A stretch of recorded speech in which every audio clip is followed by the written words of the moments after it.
We did a little trip up to Salt Creek to inspect what was told an amazing dive site. What we found was still pretty good, but I will say I was a little disappointed.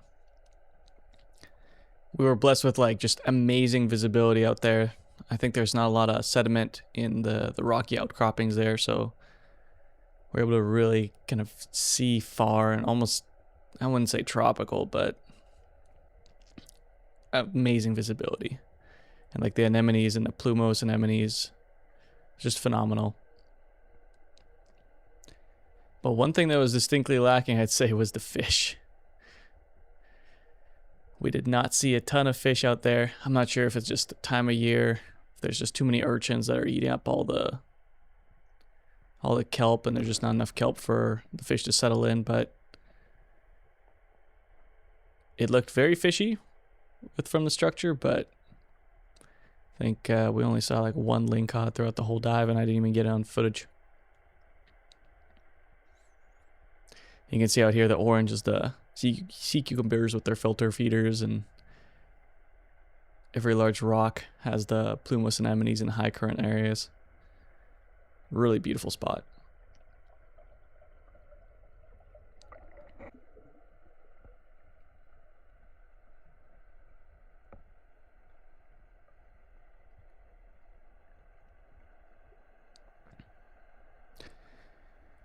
Based on the footage though, the current in that area was definitely ripping. Even during slack, there was a significant amount of motion in the ocean. But we timed it pretty good. Doing a little low tide drop there. Got to see a lot with the tide being so low as well, because usually these places are significantly deeper. But with the nice sunlight, seeing all this little starfish. It's the first time I've ever seen that kind of starfish.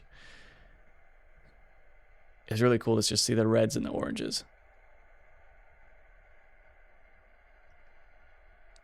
It's also the first place where I've seen the white sea urchin.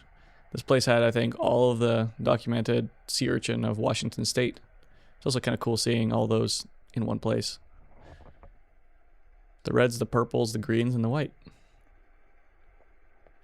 And also a little bit of sea sponges here, the orange. I believe they're soft sea sponges.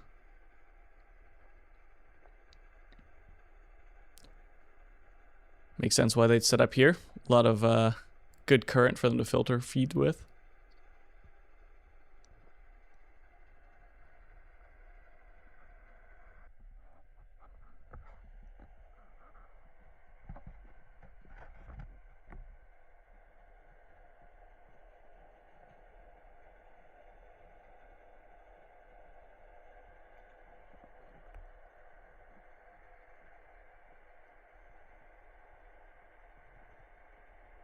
And usually when you hit the bottom like that, there'd be fish coming in. We eventually did find some areas that held greenling, but for the amount of anemones and sea urchin and beautiful other creatures out here that were huge, that thing's the size of my hand, we did not see much fish activity. Also, not a lot of crabs either.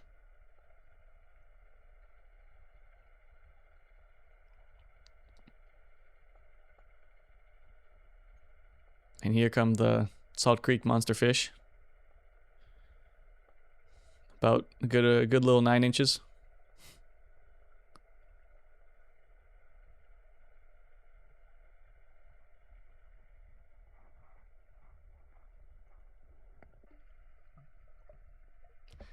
Little orange peeled nudibranch. I think some of the few I see in a year. It's fantastic to find that. And we also, Chandler was the one that spotted this little octopus. I think it was super small, maybe 8 to 10 pounds. So we just staked up the camera and put it on fast forward. You can kind of see the camera slumping down and the octopus also slumping down as we're constantly checking it out. You can see him doing his little breathing and cowering when we get closer.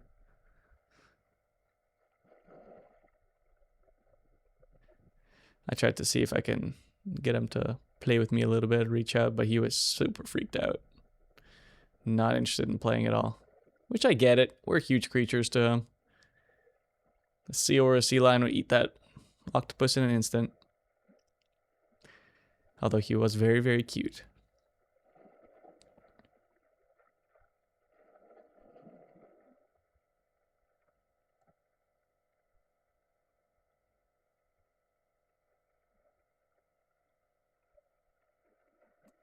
And as we pulled back a little bit away from him, he finally saw a moment of opportunity and made his way out from the open to a deep, dark crevice full of sea urchins that we kind of looked at him a bit more, but I didn't include any of that footage because it was just looking at tiny little suckers from this little 8-pound octopus and red sea urchin. And off he goes.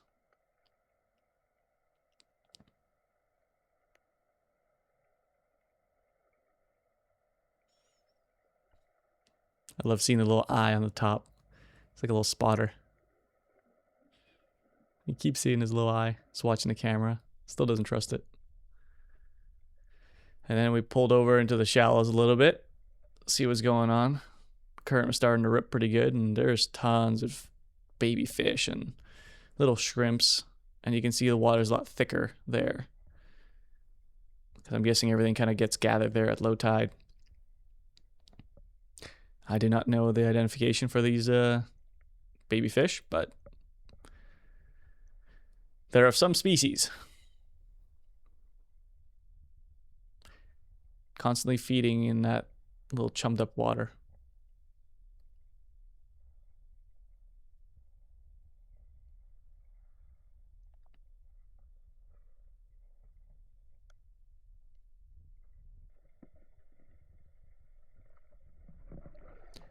And I did try to find as many fish as I could, and I was doing my little spoon action, and I did attract the biggest fish.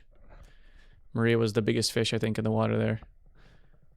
But alas,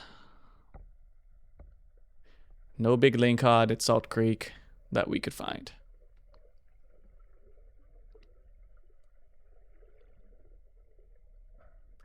That being said, it's still such a beautiful place to film.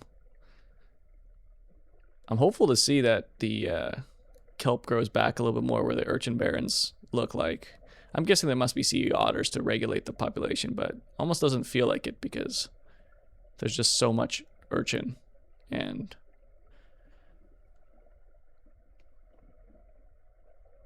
I did try and feed some to a greenling. It didn't look like there's a lot inside of them either, so they're a little bit either spawned out or they just never get much food to begin with, so it could be an urchin barren. To be determined.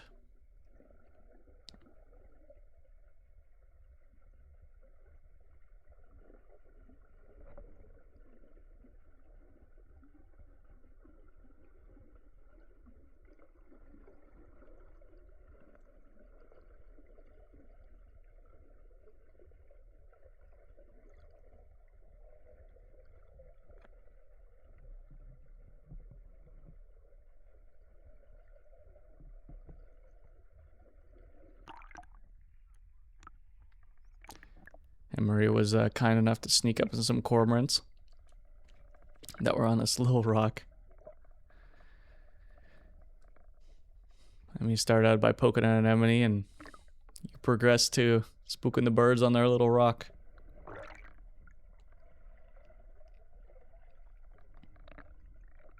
Go under and do a little sneak attack.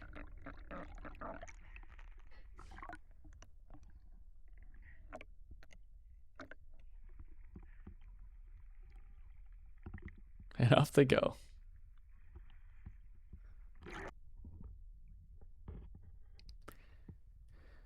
And a little change of pace as well from the fish and the birds.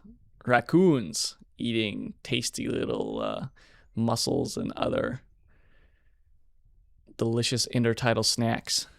2 of them up there. And they're so adorable the way they kind of stand up on their rear legs.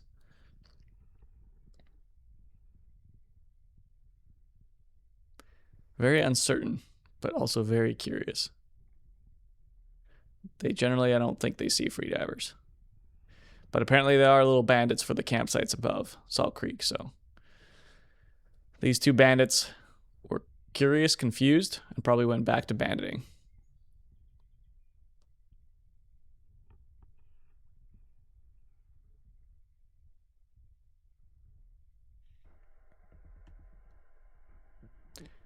Found a, I believe they're called a cushion star. It's one of the first ones I think I've seen here in Washington.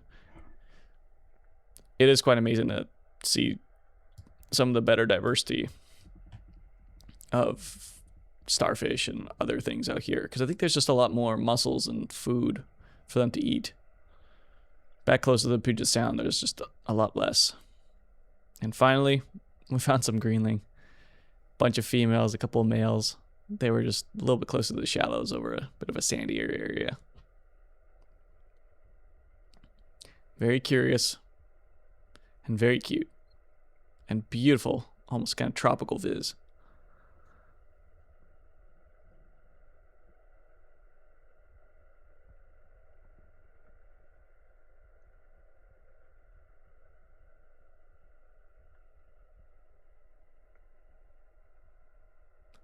It's kind of viz I live for. We don't get it often though. And although we didn't catch and keep anything, I did find myself a buffalo sculpin to try to hand catch for the fun. And here we go. I'm not sure what kind of worm he had in his mouth. I don't know what he was trying to eat. Buffalo sculpin. But at this point, everybody was cold, so it's time to release him and call it a dive.